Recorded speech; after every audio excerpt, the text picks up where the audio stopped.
Hi Mick, thanks for talking to me. G'day, thanks for having me.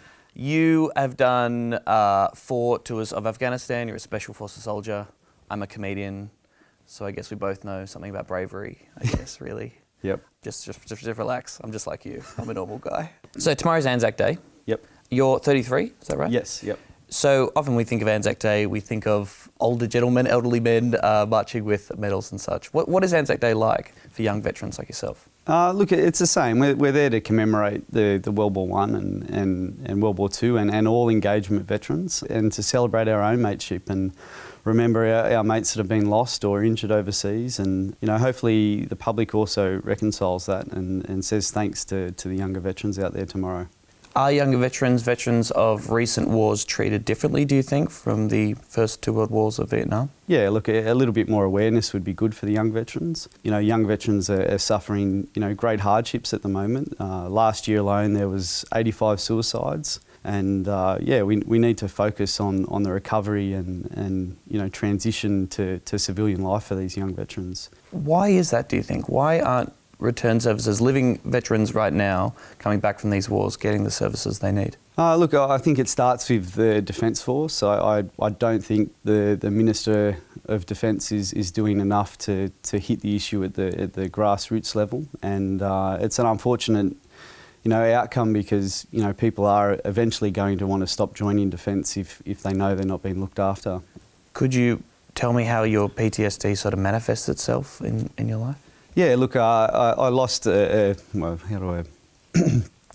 a series of events. I lost a fair few mates, and we had some pretty kinetic and heavy gunfights overseas, and I think after a while I was just emotionally exhausted, and the PTSD came to the surface. I realised that things weren't right, and I wanted to do something about it. On the Anzac centenary of World War I a couple of years ago, Australia spent over $550 million on commemorating the dead. We spend roughly 5 times more than the UK, some estimates of like 17 times more than New Zealand on those commemorations.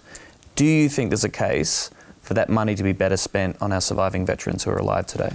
Absolutely. Like in the UK, they spend about $109 per World War I veteran that has passed away, and in Australia, we spend approximately $8,800. So whoa, the number pales in comparison. I think the old saying that the Vietnam veterans came up with is it's great to honour the dead. It's the right thing to do, but we've got to fight like hell for the living. There are a lot of sensitivities around Anzac Day. Avengers Infinity War is coming out on Wednesday, April 25th this year. Carl Stefanovic's not happy about that. I love Thor, but let's remember and respect what Anzac Day really is for. Are you concerned about the Avengers being released on Anzac Day?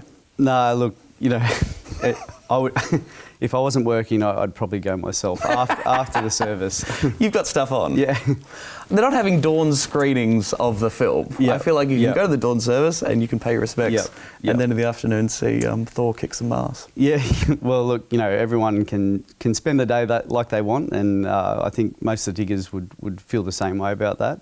This time last year, Yassmin Majid tweeted, "Lest we forget, Manus Nauru, Syria and Palestine," and a lot of people got very, very angry about that. What were your thoughts on the tweets and the surrounding controversy? Look, I wasn't too upset by it. The refugee issue it's a big one. It's an important one, and we need polarising people to bring up polarising ideas. So, look, I think that it was perhaps executed slightly off skew, but look, those rights that we enjoy to speak openly about these issues were provided by tens of thousands of Australians who sacrificed their lives, and I think it's unfortunate to politicise the day, but she has that right.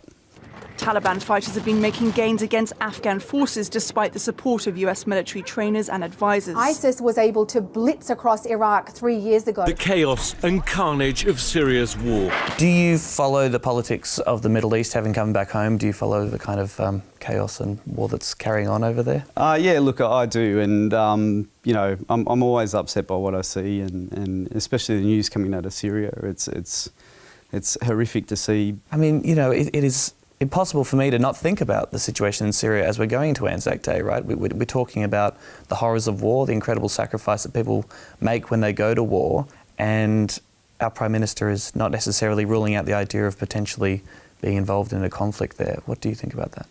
Look, I think it's a difficult one. It's perhaps well above my pay grade, but I think that it's a hard position. You know, to be fair, I don't think we're looking after our veterans today particularly well. So I would heed warning to the government sending more veterans or more soldiers away if they're not going to look after the ones we have now. Would you recommend joining the armed forces to young people? I was just saying before, no. Okay. No, look, I had a fantastic career in defence, but again, until the Defence Minister can stand up in front of the public and promise that she's actually going to attempt to start looking after our service men and women, then I think I would approach it cautiously. Mm. And finally, just for my credibility, would you mind saying that you think I'm brave for doing comedy? You're very brave. I'm terrified of public speaking. Everybody, we got that? Yeah. On camera? Mick Bainbridge, thank you for talking to me. Thank you for your service, and thank you for continuing to fight for returned service people. I hope Anzac Day works out well for you. Cheers. Thanks, mate. Thanks, man. Yep.